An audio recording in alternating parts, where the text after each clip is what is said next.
بسم اللہ الرحمن الرحیم۔ السلام علیکم۔ عورت کے لیے ایک شادی کا حکم کیوں دیا گیا؟ سائنس بھی اسلام کے احکامات کی تائید پر مجبور ہو گئی۔ ایک ماہر جنین یہودی جو دینی عالم بھی تھا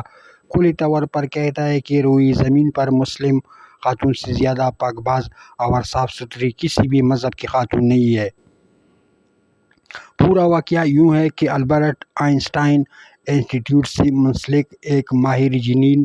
یہودی پیشوا رابرٹ نے اپنے قبول اسلام کا اعلان کیا، جس کا واحد سبب بنا قرآن میں مذکور مطلقہ کی عدت کے حکم سے واقفیت اور عدت کے لیے 3 مہینے کی تحدید کے پیچھے کار فرما حکمت سے شناسائی۔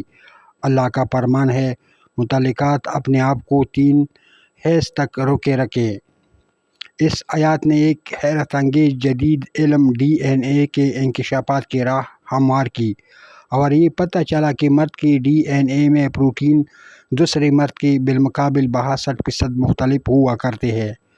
اور عورت کا جسم ایک کمپیوٹر کی مانند ہے۔ جب کوئی مرد مباشرت کرتا ہے تو عورت کا جسم مرد کے تمام بیکٹیریاز جذب و محفوظ کر لیتا ہے۔ اس لیے طلاق کے فوراً بعد اگر عورت کسی دوسرے مرد سے شادی کر لے یا پھر بیک وقت کئی لوگوں سے جسمانی تعلقات استوار کر لے تو اس کے بدن میں کئی DNA جمع ہو جاتے ہیں جو خطرناک وائرس کی شکل اختیار کر لیتے ہیں اور جسم کے اندر جان لیوا امراض پیدا ہونے کا سبب بنتے ہیں۔ سائنس نے تحقیق کی کہ طلاق کے بعد ایک حیض گزرنے سے 32 سے 35% تک پروٹین ختم ہو جاتی ہے، اور دوسرا حیض آنے سے 67 سے 72 تک آدمی کا DNA زائل ہو جاتا ہے، اور تیسرے حیض میں 99.9% کا خاتمہ ہو جاتا ہے، اور پھر رحم سابقہ DNA سے پاک ہو جاتا ہے اور بغیر کسی سائیڈ ایفیکٹ و نقصان کے نیا DNA قبول کرنے کے لیے تیار ہو جاتا ہے۔ ایک طوائف کئی لوگوں سے تعلقات بناتی ہے، جس کے سبب اس کے رحم میں مختلف مردوں کے بیکٹیریا چلے جاتے ہیں اور جسم میں مختلف DNA جمع ہو جاتے ہیں، اور اس کے نتیجے میں وہ مہلک امراض کا شکار بن جاتی ہے۔ اور رہی بات متوفی عنہا کی عدت، تو اس کی عدت طلاق شدہ عورت سے زیادہ ہے، کیونکہ غم و حزن کی بنا پر سابقہ DNA جلدی ختم نہیں ہوتا اور اسے ختم ہونے کے لیے پہلے سے زیادہ وقت درکار ہے، اور اسی کی رعایت کرتے ہوئے ایسی عورتوں کے لیے 4 مہینے اور 10 دن کی عدت رکھی گئی ہے۔ فرمان الہی ہے، اور تم میں سے جس کی وفات ہو جائے اور اپنی بیویاں چھوڑے تو چاہیے کہ وہ 4 مہینے اور 10 دن اپنے آپ کو روکے رکھے۔ اس حقیقت سے راہ پا کر ایک ماہر ڈاکٹر نے امریکہ کے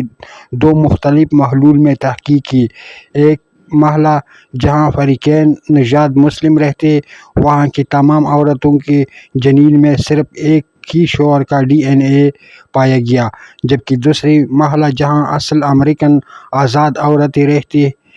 ان کے جنین میں ایک سے زائد 2-3 لوگوں تک کے DNA پائے گئے۔ جب ڈاکٹر نے خود اپنی بیوی کا خون ٹیسٹ کیا تو چونکا دینے والی حقیقت سامنے آئی کہ اس کی بیوی میں 3 الگ الگ لوگوں کے DNA پائے گئے، جس کا مطلب یہ تھا کہ اس کی بیوی اسے دھوکہ دے رہی ہے، اور یہ کہ اس کی 3 بچوں میں سے صرف ایک اس کا اپنا بچہ ہے۔ اس کے بعد ڈاکٹر پوری طرح قائل ہو گیا کہ صرف اسلام ہی وہ دین ہے جو عورتوں کی حفاظت اور سماج کی ہم آہنگی کی ضمانت دیتا ہے، اور اس بات کی بھی کہ مسلم عورتیں دنیا کے سب سے صاف ستھری پاک دامن باز ہوتی ہیں۔